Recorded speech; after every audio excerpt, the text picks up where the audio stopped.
Good morning. Hi, I'm Anna Prosser. I've been up here yesterday. If you haven't met me before, hello. I've been your host. Today I get to sit through an entire panel, and I am so excited that I get to do this one. It is the Brothers War panel. We have this panel of amazing experts to talk to us, and we have a few surprises and preview cards, so it is going to be a doozy. Let's get right into it. I'm going to bring guests out one at a time, and more will join me throughout the panel. So let's start with the world builder, game designer, Miguel Lopez.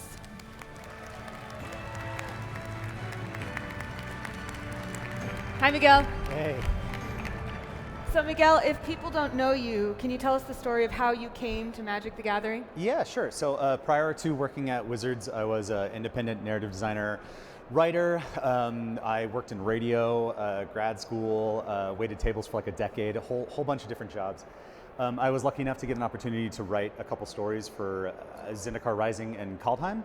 The folks at Wizards Studio X world building team liked what they read, and they invited me to apply. So I did, and now I'm here in front of a lot of people. Yeah. And at Wizards of the Coast, when you're not in front of lots of people, what do you do on a day-to-day basis? So I'm a world building game designer. So basically what that means is I work with the game designer and art director for the set that I'm assigned to translate what is essentially a spreadsheet and contact list of artists into a full final set. Cool. Yeah. Well, we're here today to talk about the Brothers War. We are. So, as the world builder, can you tell us about the story? Yeah, so I was told to try and get the story out in like 8 words or less, because I tend to run long. So if I remember it correctly, it's sibling rivalry, unresolved, plunges Tarissier into total war. Wow, nice. And that's basically the story. So the longer version is we have 2 brothers, Urza and Mishra, whose sibling rivalry sort of grows from childhood conflicts to all-out apocalyptic total war between nations on Tarissier, which is a continent on the plane of Dominaria. It covers like roughly 60 years of history. It begins in the Great Desert, where a young Urza and young Mishra are apprenticed to Tacasia, who is a master archaeologist who spends her time excavating Thran ruins and artifacts. In the desert, the brothers, along with Tacasia, discover a mighty Thran artifact, a power stone, a unique power stone that cracks into 2.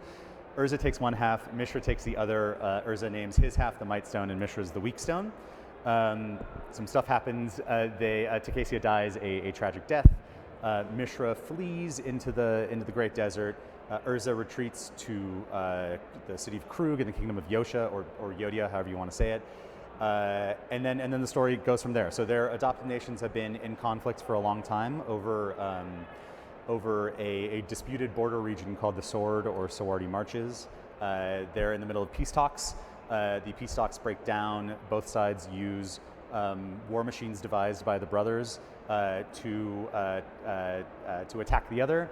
A war breaks out, and then over the next few decades, the brothers go from artificers and advisors to ruling these nations. Mishra leads the Falaji Empire. Urza leads the combined kingdoms.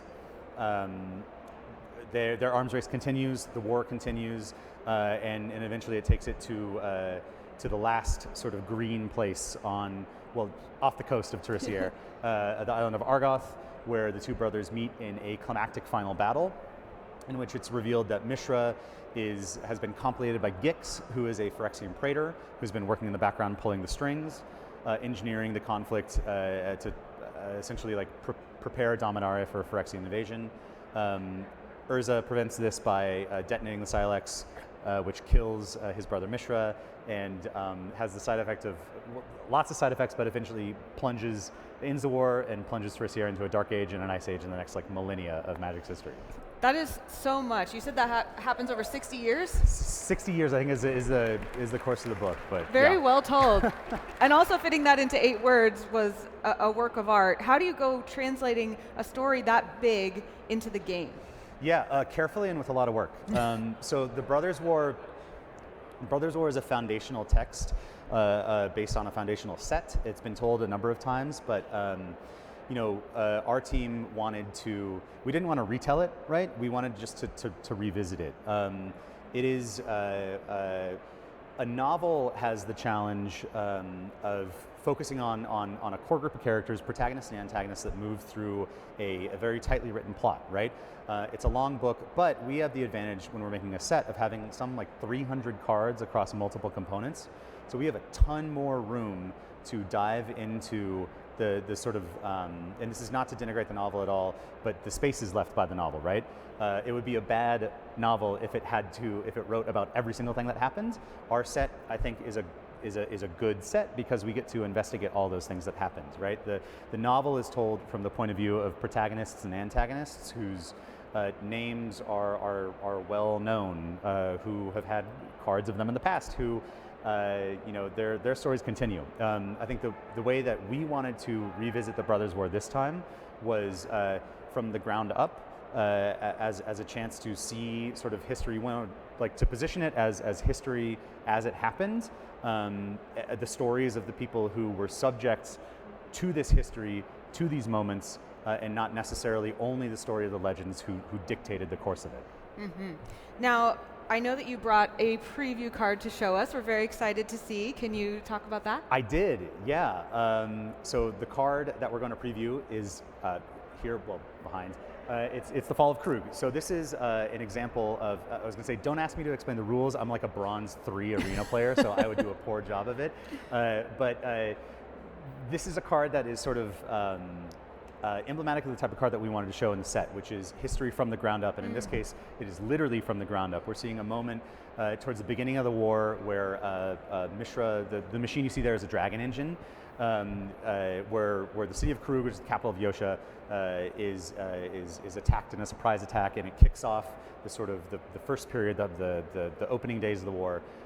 We get to see this horrifying, awesome machine rising above a city in flames, and it's I'm repeating myself, but seen from the ground up, the moment as it actually happens, as an omen for the decades of war that is to come.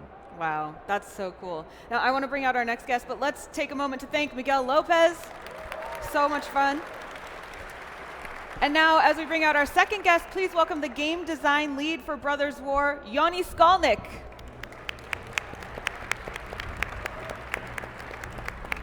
Hello, Yoni. Hi. Now tell us about your journey to Magic. How did you get there? Yeah, so I started playing Magic all the way back in the 90s. I was just a young kid back then, and I was literally learning how to read by playing the game. I learned how to play with my older brother, and he would, teach me what the words meant and what the cards did, and I'm sure he began to regret that as soon as I started beating him. So when the Brothers' War novel came out, it really felt like it was telling our story. Two brothers locked in a bitter Magic the Gathering rivalry. So I, started reading the book and loved it as a kid, but sort of fell off around the middle where it became as much about geopolitics as it was about a sibling rivalry. When I got my job designing Magic in 2014, one of the first things I did to prepare myself was reread the novel, and all the memories just came flooding back. So when we decided we were going to make the set, I immediately threw my hat in to lead the game design. And it's been such a great honor to get to work with everyone for whom it was such a foundational text and for whom this was such an important time in Magic in their history, Absolutely. Now, we get to talk to you about mechanics. Mm-hmm. So where should we start with this Power set? Stones. Okay. Let's start with Power Tell Stones. us about it. So Power Stones are kind of the foundational bedrocks of a set. Our first card here, Stern Lesson. We'll see the brothers learning all about Power Stones, just like you're about to. These Power Stones, they are artifact tokens. They tap for mana that can be spent on abilities or to cast artifact spells, and there's a ton of that in the set, and it's really what Limited is about. There's tons of big activated abilities to pay for, artifacts to cast, all up along the curve, culminating these 9 and 10 mana abilities. So that sounds like fast mana, which is something you kind of have to be careful of, right? Yeah, fast mana always gives some balance concerns, and artifact sets are sort of notorious for being a little bit broken. So we definitely had to be careful. One thing you'll notice is all the Power Stones are coming into play tapped. That let us give them to you a little bit more freely, have less concerns, and also makes them play out a bit smoother since you're not recalculating how much mana you have available in the middle of your turn. So how do these fit in constructed format? Yeah, so in Constructed, a lot of these cards that make Power Stones are helping you develop the board and protect yourself while you're building up mana to play these giant things. We've got a preview card here, Hall of Tagsin. This one lets you create power stones using just your lands, so you can be using most of your cards to defend yourself instead of ramping, and sit back on this and, you know, use it to make power stones to get up to your giant robots. Yeah, and has a cool story moment. The Hall of Tagsin is where Urza and Mishra find the power stone that cracks in half and becomes the might stone and weak stone and catalyzes the brothers' war. Awesome. Now, we're going to ask you lots more about mechanics, Yoni, but now I want to bring out our third guest. But first, let's hear it for Yoni. And let's welcome the principal art director on the world building team, Taylor Ingvarsson.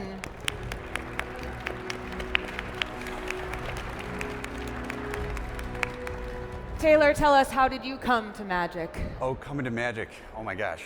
Okay, so I guess mine's a little bit similar to Yoni's in that I remember my older brothers playing this game, and I was a little bit less interested in the gameplay, but I was captivated by all the artwork and liked to imagine myself running through those worlds and being with those creatures or other characters and stuff and being a little kid.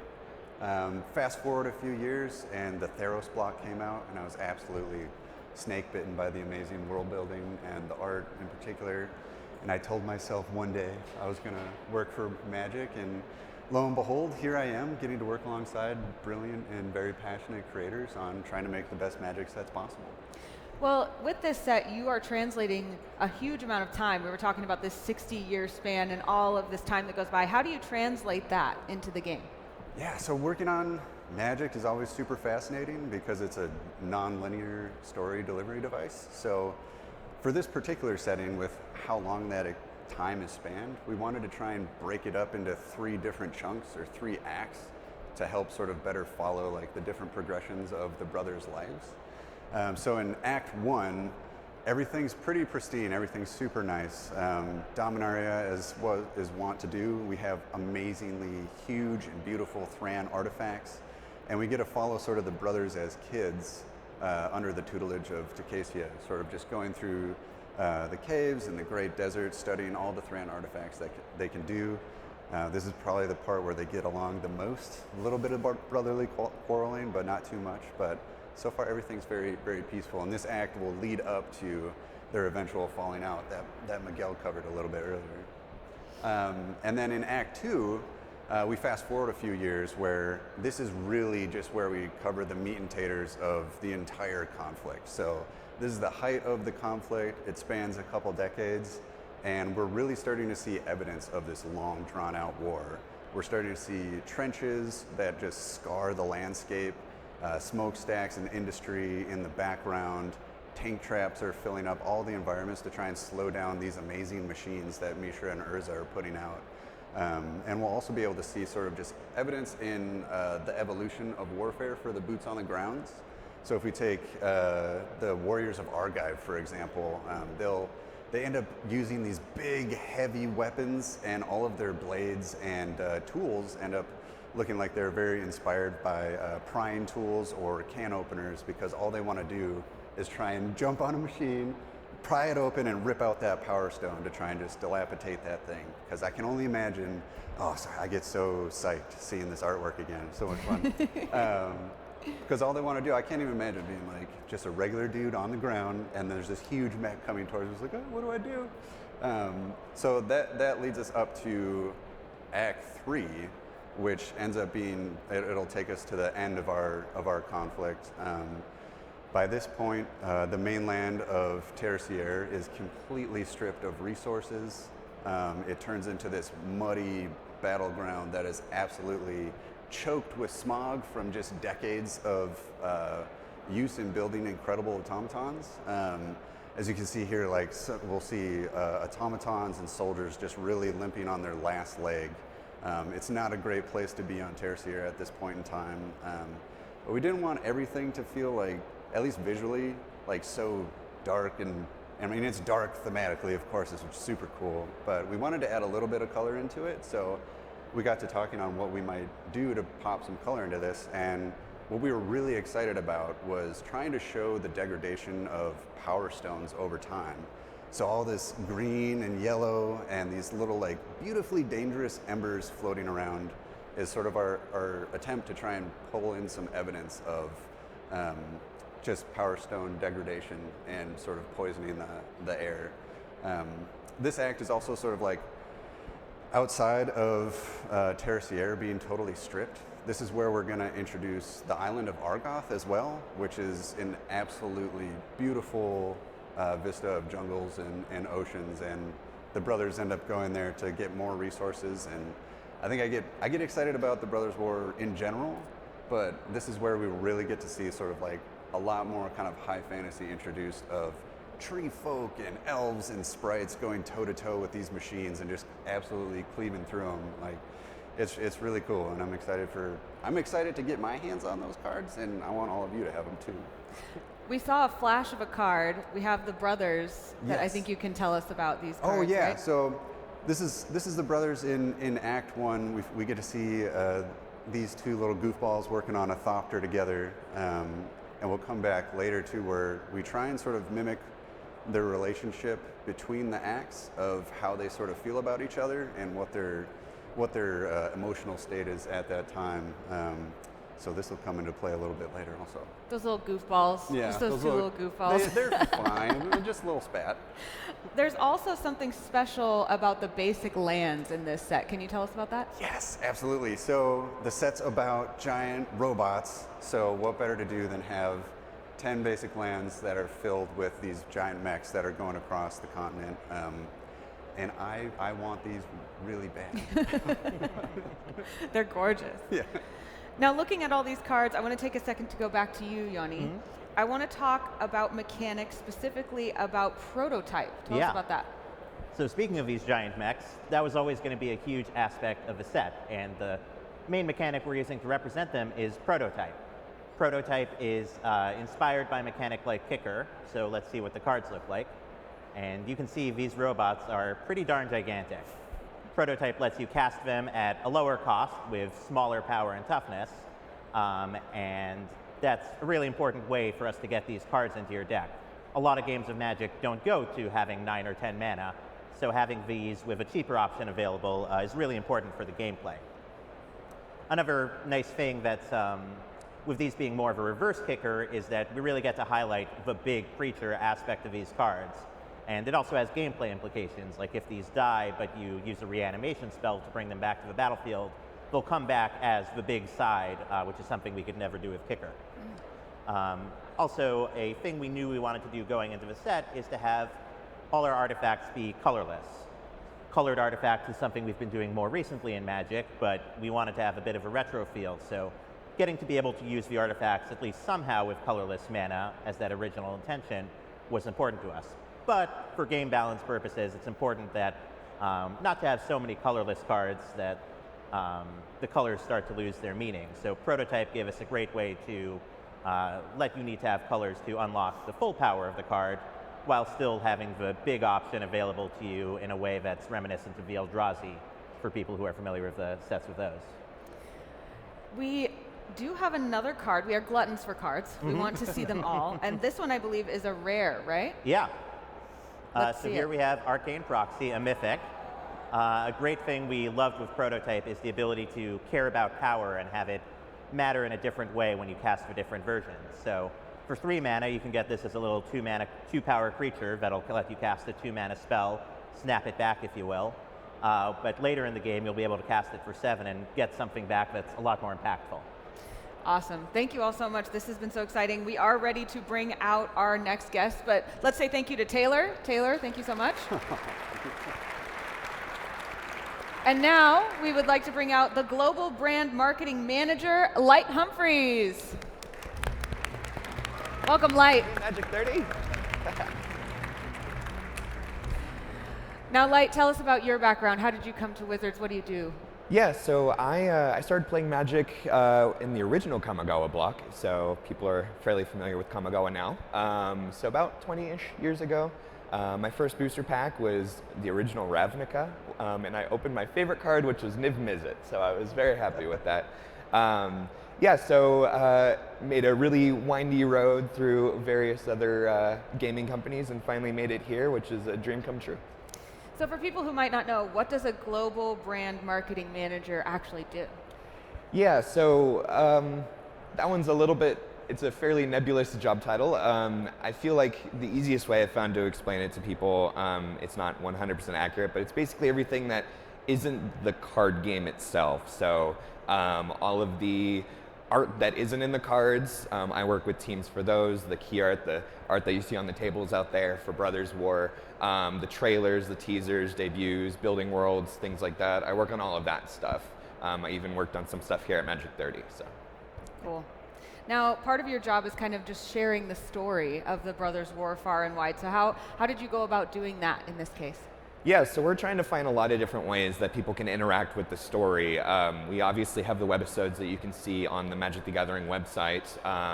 Have you been enjoying the Brothers War story? It's awesome, right?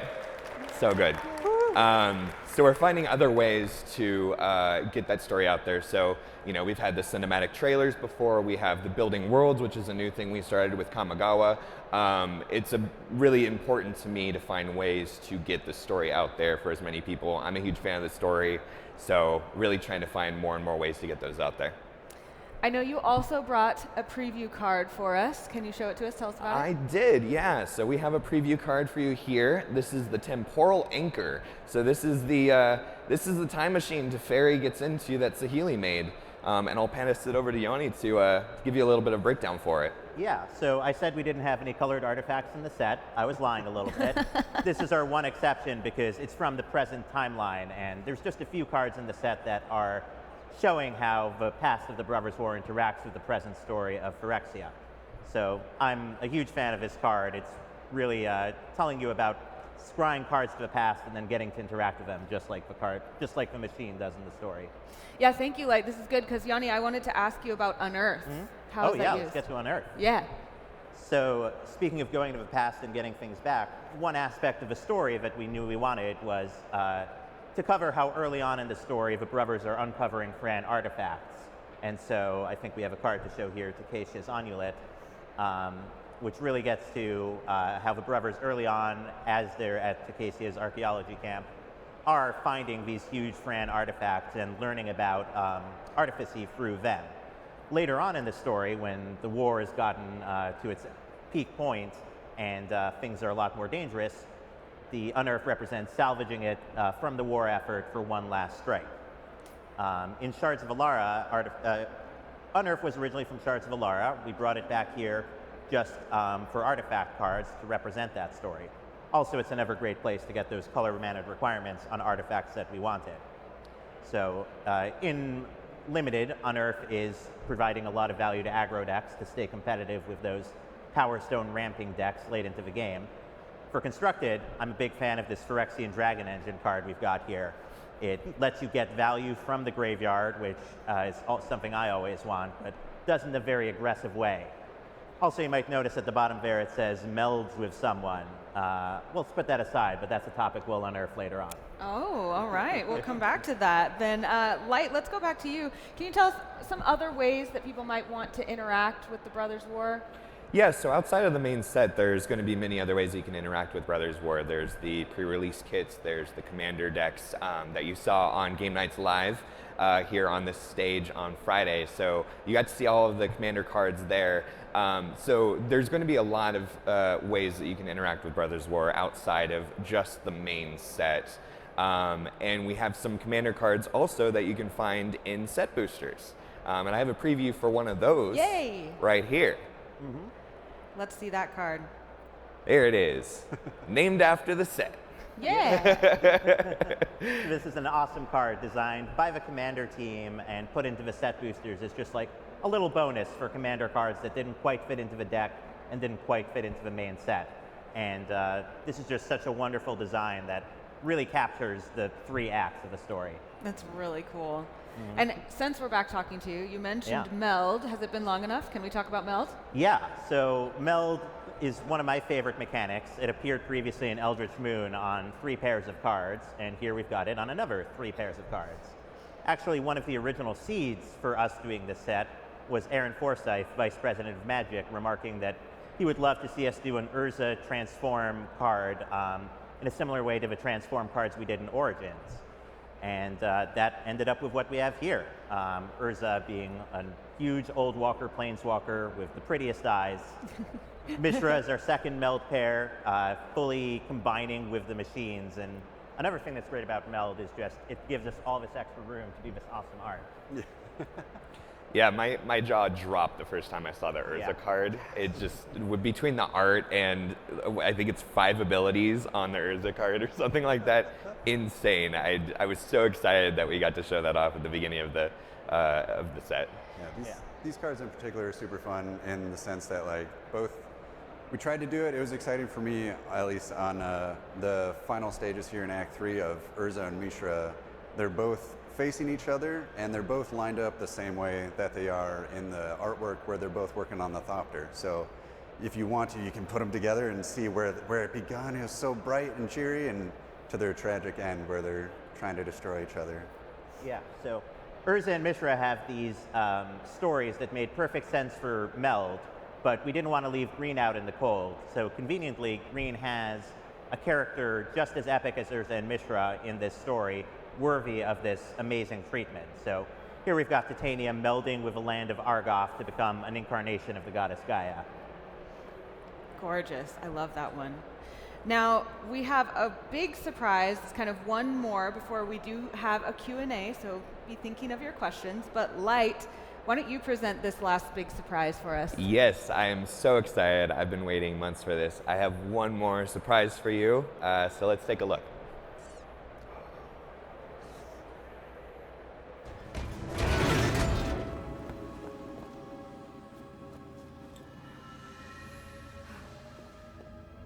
Teferi.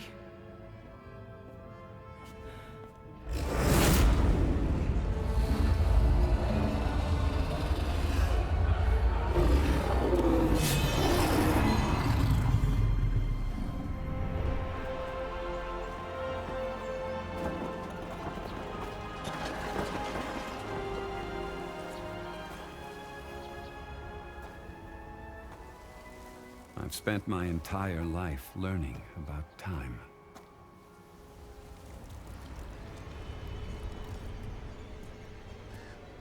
How to manipulate it. Surrender to our perversion. How to control it. How to run from it. But time always catches up with me.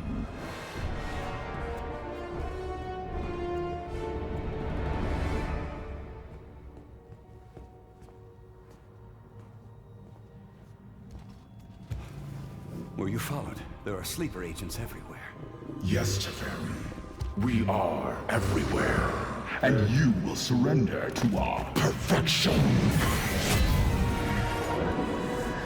Johnny? What have you done? We swore an oath to protect the innocent. The Gatewatch. Don't waste your breath. Let me take the stone. I can fix this. Nobody has to die.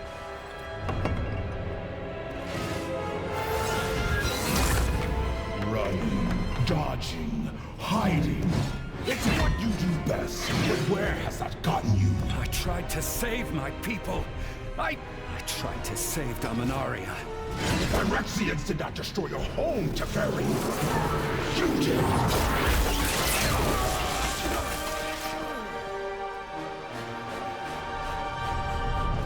All this time, you still can't face the truth!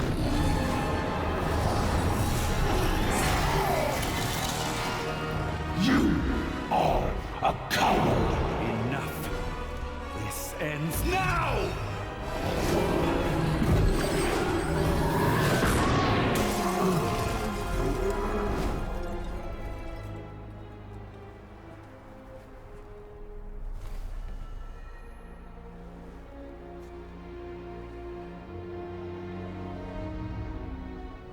Time always catches up with me.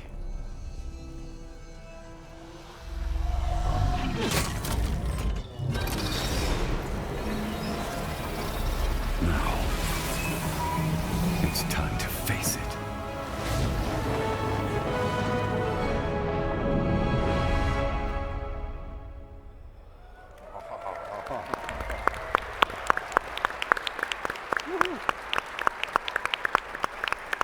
We see some excited faces out there.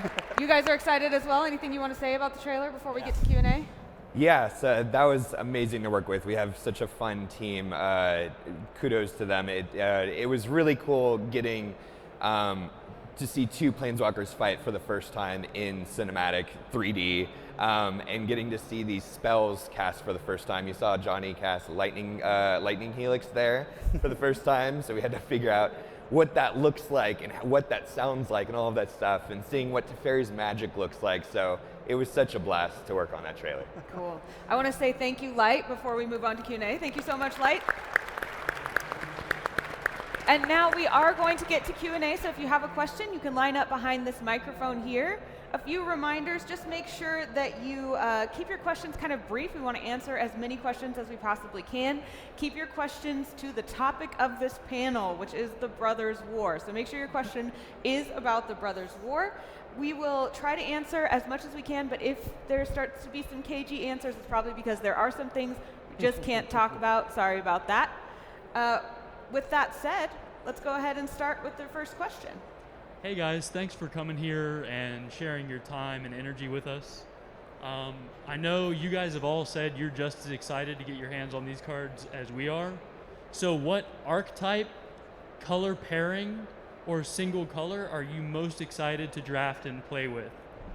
I think we might need to ask everyone to just lean a bit closer into the mic. I got you. So Perfect. I'm just asking what archetype, color pairing, or single color you're most excited to draft and play with? Yeah, I'll start since I'm the game design guy. Probably green, blue, and green, red. They're the ones that are most about building up power stones just to cast really big robots, and that's always what I'm about. Anyone else want to chime in? Yoni's kind of the expert here. Oh, I guess it's sort of a cheat to just say I'm excited to play everything. Yeah. Here, I'll answer it this way. If I had to side with a particular brother, I'd probably go more Mishra's. Very aggressive and getting out there. Yeah. The black-red decks in Limited are very aggressive-oriented, using Unearth and sacrificing artifacts, so I think you'll enjoy that. That would be mine. Black-red, I'm all about Grixis, and I love the black-red archetype there. Anything you want to add? It's okay if you don't. They've said a lot. I'm learning how to play, so I take the leftovers. But I like the, I didn't get a chance to talk about it in the world building part, but remind me what color the Union is in. Is that blue-white? Right? Yeah, blue-white and blue-red. Yeah, I think they have really awesome looking, Taylor did a great job like getting the coolest looking automatons in that color pair. So I like that art. I want to run with that one. So blue-white. Yeah, blue-white yeah. Win Great for the answers. Blue-white are using a lot of soldiers, including artifact soldier creature tokens, so getting to flood the board with those awesome automatons is pretty great. Cool. Thank you so much. Yeah, thank you guys. Thank you. Thank you. Hi there. Hi. So as you can see, I'm very excited about Brothers' War, but I am also a big fan of Transformers. So I would like to know how it came to be. How did you came up with the idea of, okay, we will put Transformers into Brothers' War? So how did you come up with the idea to basically use Transformers in the Brothers' War? Yeah, I mean, Brothers' War, all about machines and a big war between two sides. Transformers, also about that, and we're part of Hasbro, so it's great to get to work with them. And Glenn Jones led the design on them, and I think they came out really great. Cool. Yeah, Thank you. One thing I'd like to add there is it did make sense. It worked well with the nostalgia aspect, the mechs, the artifacts. So it felt like a really natural fit for Brothers' War. Yeah. Great. Thank you.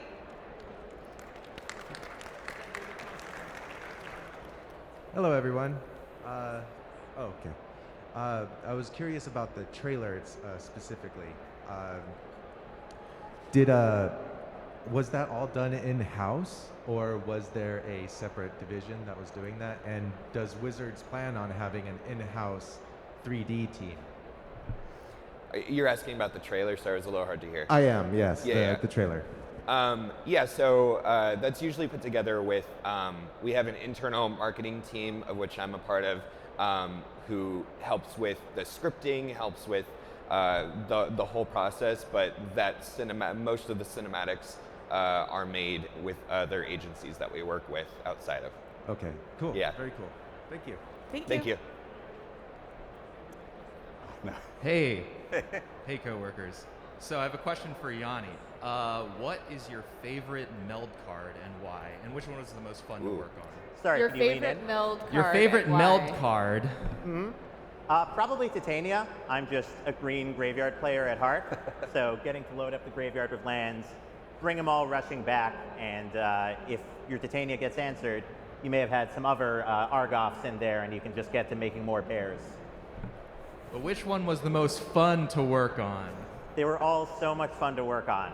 And, I think Urzavo, definitely. Just the Planeswalker with 6 abilities, like getting to make this old walker that represents just an amount of power that we haven't really gotten to see in Magic before was such a treat. Cool. Thank you. See you Monday. Yeah. Thank you. Hi. So I was wondering, since the set deals with time travel, should we expect, other than like the collector, like Aether Rux was of our reprints, should we expect any cool reprints in the main set? Yeah, because this is a retro set, we did look to have a larger amount of reprints. Most of those did end up on the retro artifact schematic sheet, where there's, I believe, 63 reprinted artifacts from all across Magic's history. But the main set does have a larger number of reprints than usual, which I'm tempted to start listing off, but I'm worried I'll forget which ones we've previewed already and which one we haven't. So I'll have to point you to the Magic website card gallery if you want to see those. Thank you. Thank you. Hi, I just wanted to thank you for all your great work, and the panel has been great. My question, I guess, primarily for Taylor, but anyone who wants to jump in. You mentioned that most of the set depicts the Brothers' War events. I was wondering if the Phyrexian creatures are visually distinct from the ones that are during the Brothers' War versus ones that are in the more modern times. Yeah, so in the Brothers' War, we lightly explore on that a bit with the Brotherhood of Gix. Mostly, Gix is the biggest one that comes through the portal, like full-fledged Phyrexian Praetor, and his followers. We get to see sort of how he has completed them to his own designs. There's also, like, if you are looking through the set, looking at Mishra's bot designs, there's a slight influence of Phyrexia in how he's chosen to craft his particular artifacts, which is sort of a nice nod to him being sort of over time corrupted and haunted by his nightmares. So that's the most of it for that. Cool. Thank you. Thank you. No problem. Thank you. Thank you.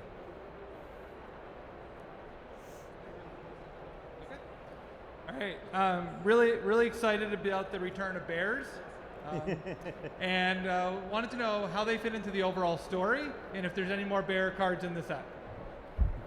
Bears, how they fit in the story, and if there's any more bear cards in the set. I believe we just previewed a card yesterday that destroys all the artifacts, and if you did destroy someone's card, give you a bear.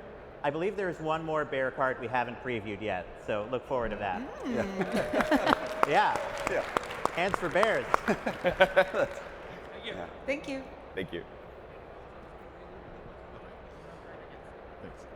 Hey guys, I'm really excited for what I've seen from the set so far.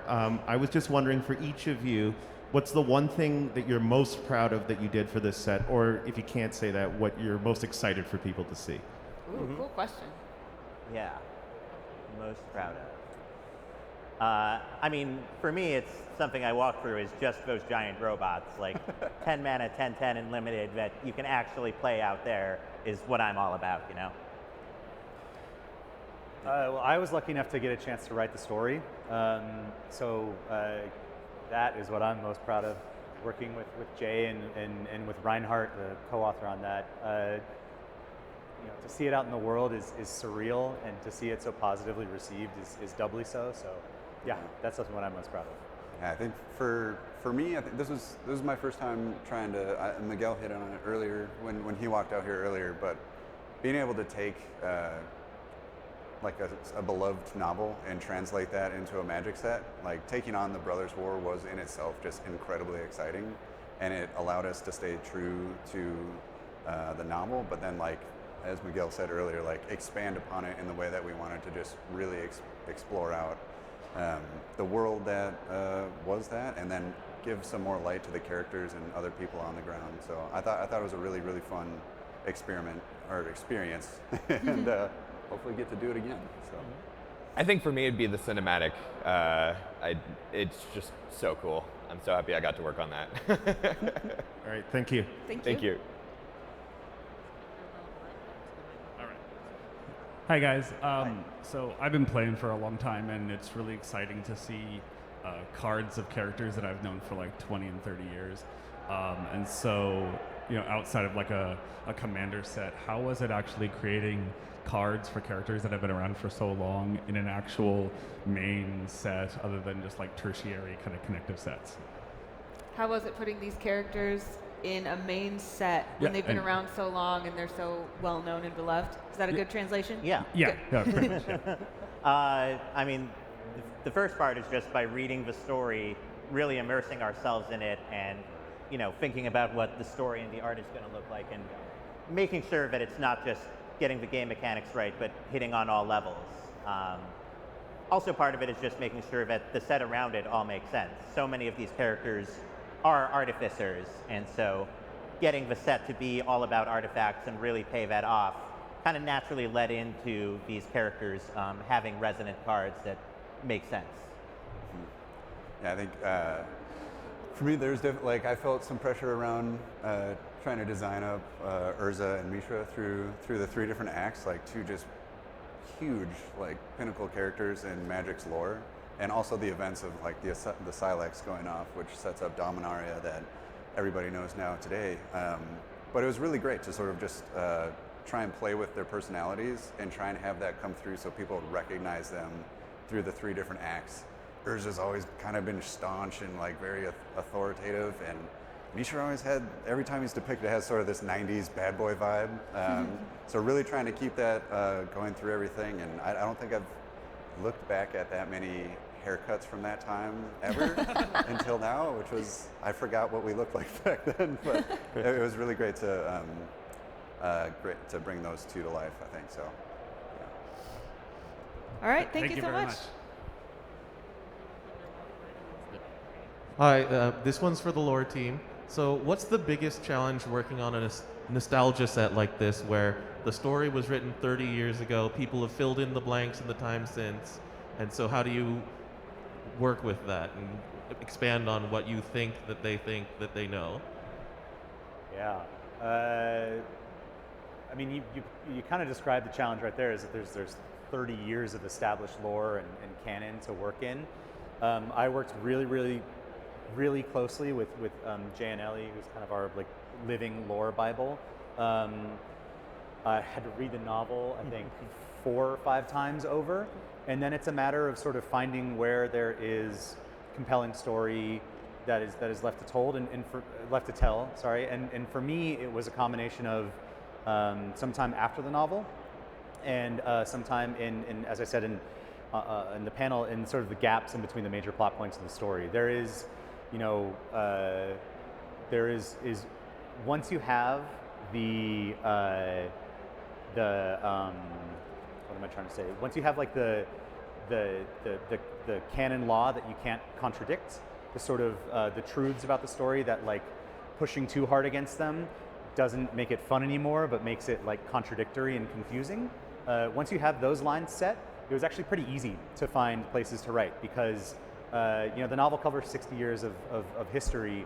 There are more stories than just the ones that we already know.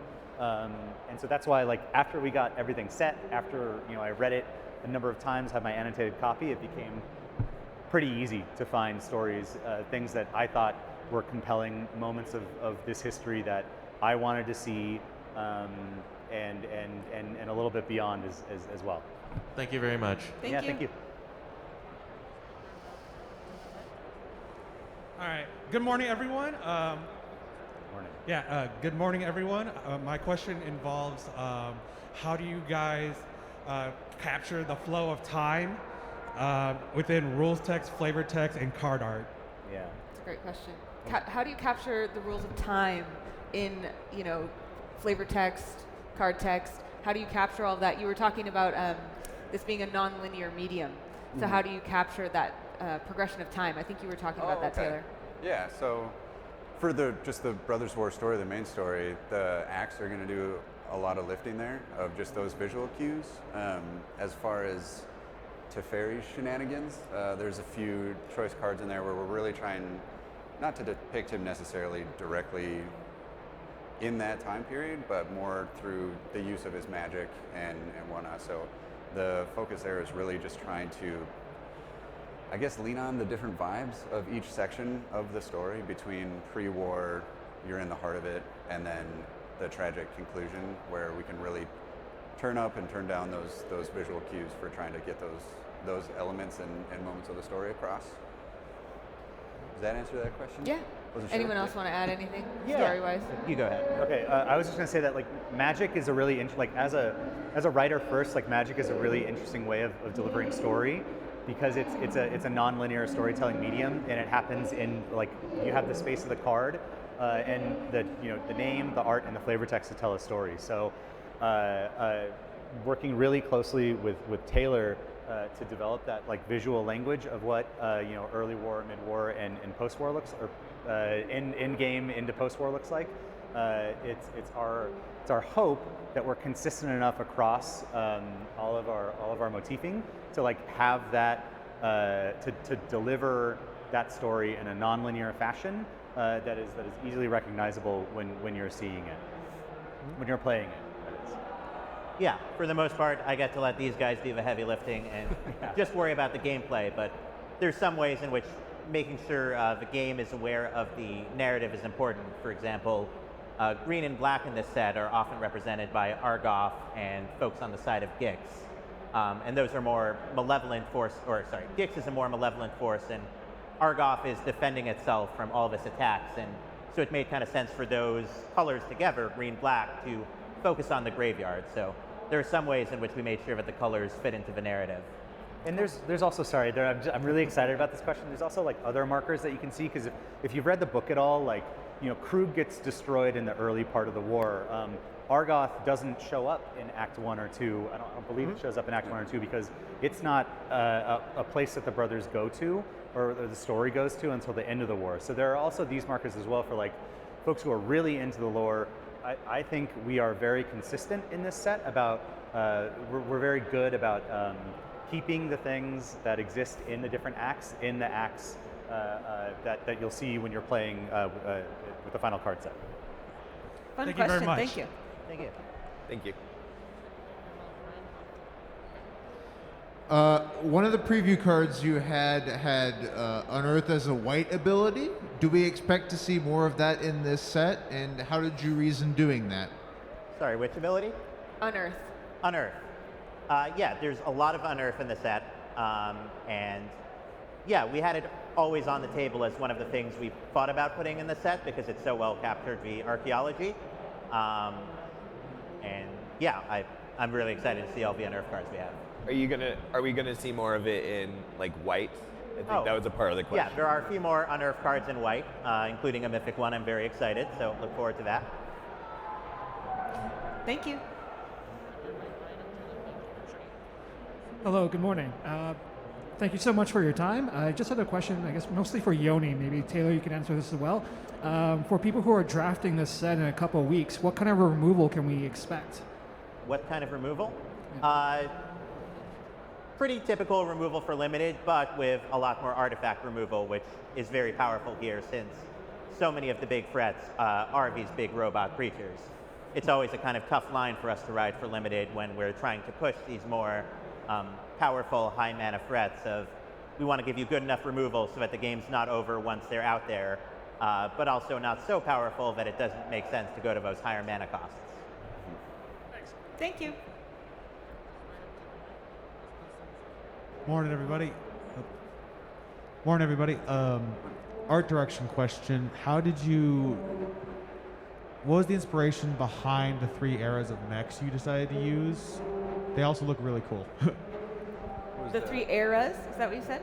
he had mentioned before 3 eras worth of mechs for the 3 parts of the story. Mm-hmm. What was the inspiration for the mechs in each of those eras? So what, Oh, the did you hear inspiration that? for the mechs in each of the eras? Yeah. Yeah, okay. So, Mishra and Urza, or Urza and Mishra have like really distinct personality types and different story trajectories. So the inspiration behind the design of their machines, really we wanted to sort of reinforce their life and sort of their, I guess, mental state at the time. So Urza, for example, after they split, he goes on, he kind of, for lack of, or like to spark notes it, has sort of like a cushy life, cushy upbringing. He's always in places of power. So we wanted his mechs and machines to feel very staunch and heavy and unyielding, whereas Mishra had a very sort of like a tough upbringing. He was cast out into the desert and sort of had to claw his way up to the top. So his designs, we really wanted to like bring that across, in that he's a little bit more aggressive, sharp-edged, and ready to get into the fight whenever. He's also lightly influenced from Phyrexia also, so bringing a little bit of that into his designs sort of adds a little bit of like a alien vibe to his machines compared to Urza's. So hopefully when you're playing the set, it's very easy to distinguish like whose is whose, and then what they're wanting their machines to do at that time, because both the brothers throughout the entire set, they know each other, so, and they're kind of jealous of each other a little bit. So we wanted it to feel like they would know how the other one would design their machines, so they would design the opposite way to try and be able to more quickly dispatch of their brothers' machines. Cool. Thank you. Yeah, thank you. Hello there, can you hear me all right? Yeah. Wonderful. So I started playing in Mirrodin Besieged, so like right in the middle of the Phyrexian invasion on another plane for the first time, and New Phyrexia had all of these unresolved issues, and we're finally getting to see where that goes. My question regarding Brothers War is, you know, it's almost kind of obvious that we're going to go back in time to revisit the Phyrexians' first invasion of Dominaria, but what was the decision-making process like with reconciling the new Phyrexian conflict and the old Brothers War story? Like, how did that come to be?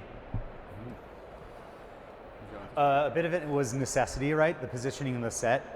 The way we think of it on the story team is working in sort of like story arcs that continue across multiple sets. So we knew we had to. There's a justification that we had to devise for going back. Obviously, time travel is there. I hate writing time travel. I've set out to never, ever, ever write it. So I tried to write my anti-time travel story with the constraint that we had to do it. But yeah, I just thought of it as like, this is our second season in a multi-set arc. This is not not just a nostalgic aside, but also like it is that, and I don't mean that in a negative way, but it is that, and it is also a necessary part of moving the story forward. So from there it became the story that it is now. I think unfortunately we are out of time for questions. Thank you so much, everyone. Thank you. Yeah, thank you. And I want to say thank you again to our panelists. Please let's give them a warm round of applause. We are going to get to see that trailer one more time. I could feel that you wanted it. I could feel that coming from you. So we're going to watch that trailer. And at the end of it, there is going to be a little surprise. So please stay tuned. Let's watch that again.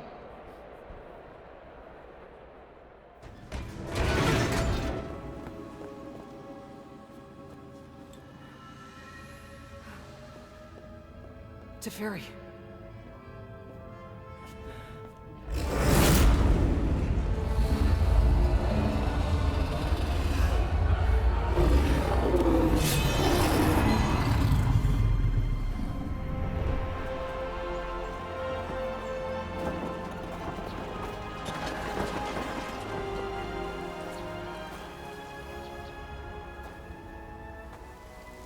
I've spent my entire life learning about time.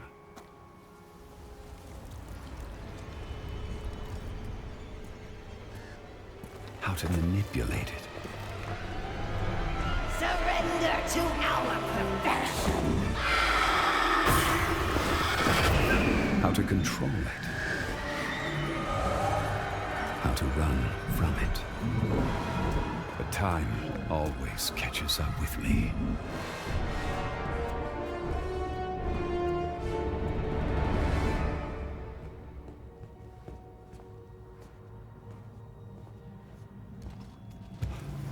Were you followed? There are sleeper agents everywhere. Yes, Teferi. We are everywhere. And you will surrender to our perfection. Johnny? What have you done? We swore an oath to protect the innocent. The Gatewatch. Don't waste your breath. Let me take the stone. I can fix this.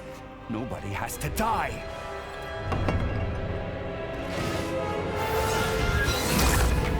Running, dodging, hiding.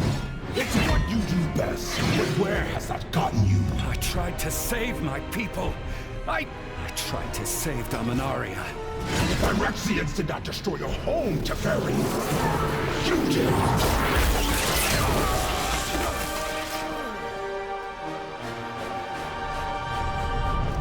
All this time, you still can't face the truth!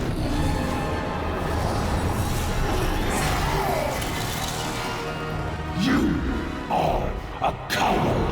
Enough. This ends now!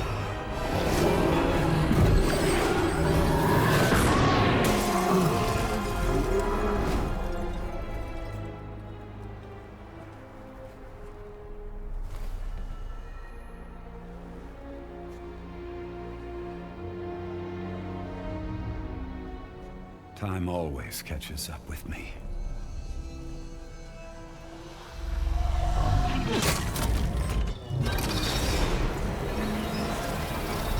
Now, it's time to face it.